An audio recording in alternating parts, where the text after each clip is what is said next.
And one of the main reasons for this conference, as Father Serge has said, is to have an African response to an African situation. And we can't talk about Africa without the ATR, as we said yesterday. And how can ATR be a bridge? We are all Christians, yes, but there is something pagan still about us. How can we use our pagan resources to reach out as a bridge to our Muslims with whom we share these pagan resources? So Professor Akrong will help us to look at some of these. Professor Akrong, you are welcome, and I hand over to you. Let us welcome Dr. Akrong. Thank you very much. I will start my lecture by saying that yesterday something was said. 50% Christian, 50% Muslims, and 100% African. I think what I will try to do is to help us to discover this 100% African. It is very important.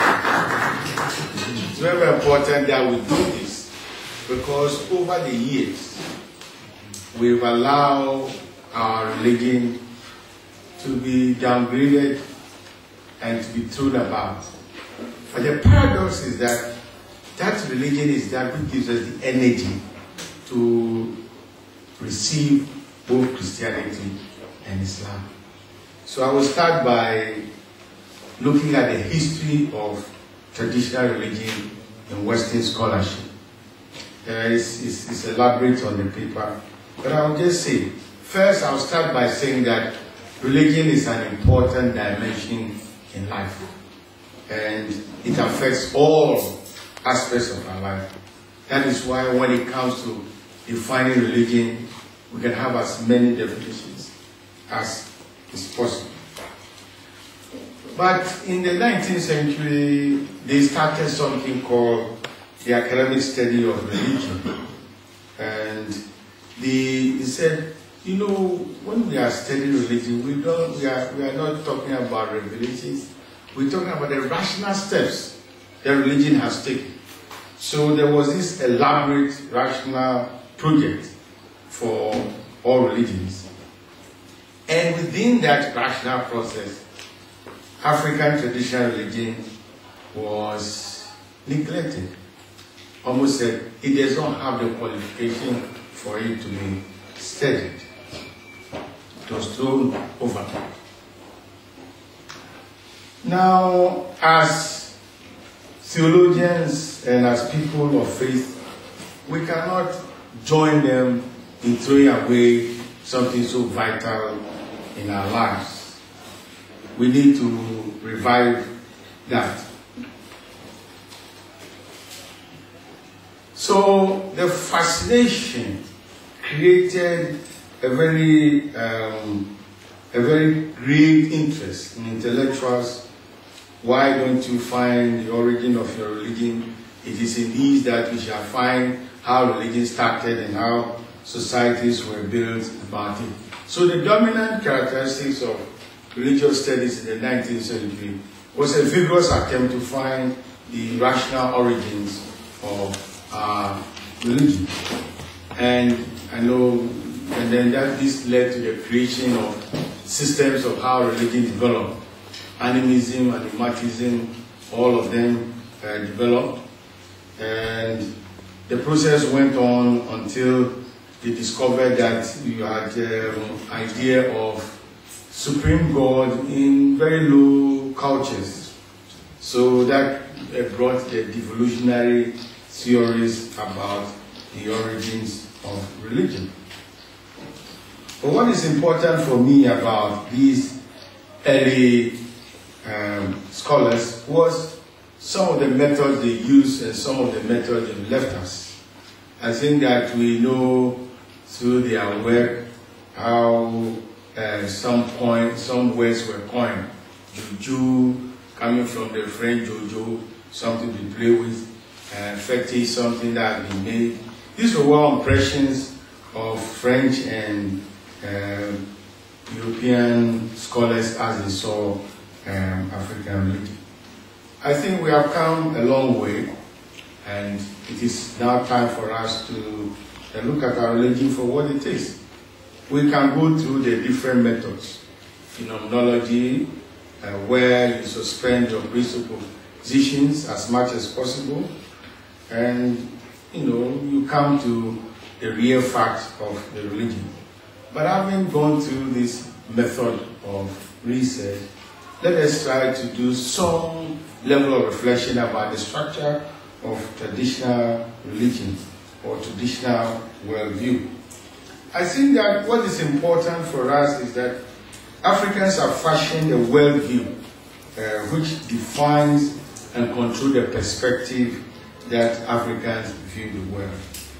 The African worldview in this instance means the world as shaped by African beliefs and values.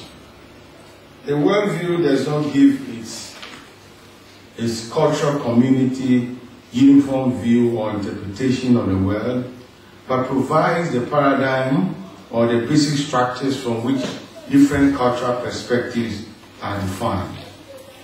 In discussing the structure of African worldview, therefore, we are asking about what beliefs do we have, what values do we have, what norms do we have, what give Africans a special view about certain aspects of life, what is a particular African worldview.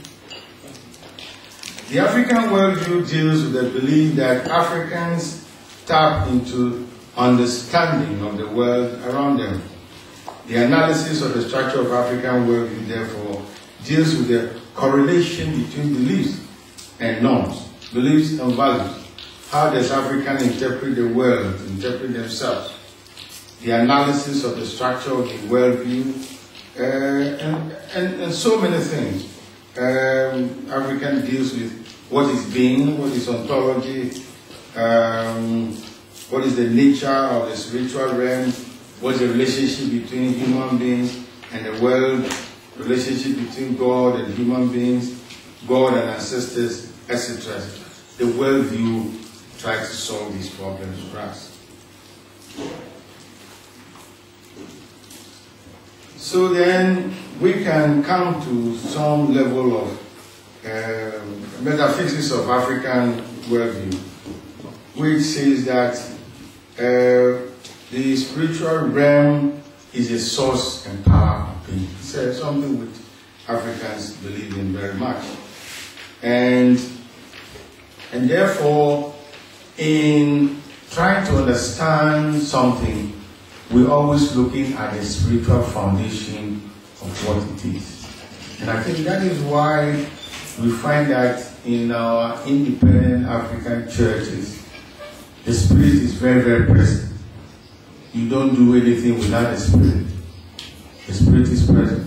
Even God Himself is invoked at the call of every libation, which shows the intensity of our religious worship.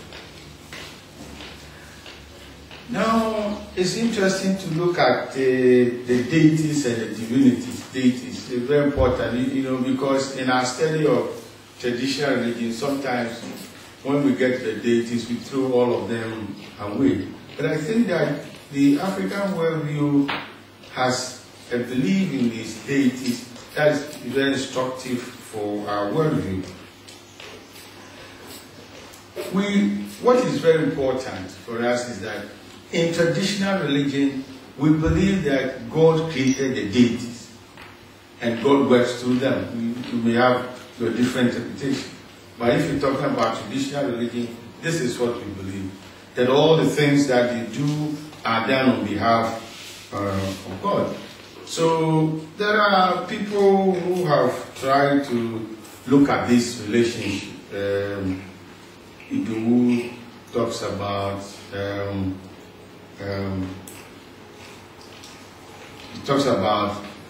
these divinities as the manifestation of God. Some talk about bureaucratization. There have been so many theories about the significance of these deities. But it's important for us that the deities are not just beings in the world. In traditional theology, they are calculated beings.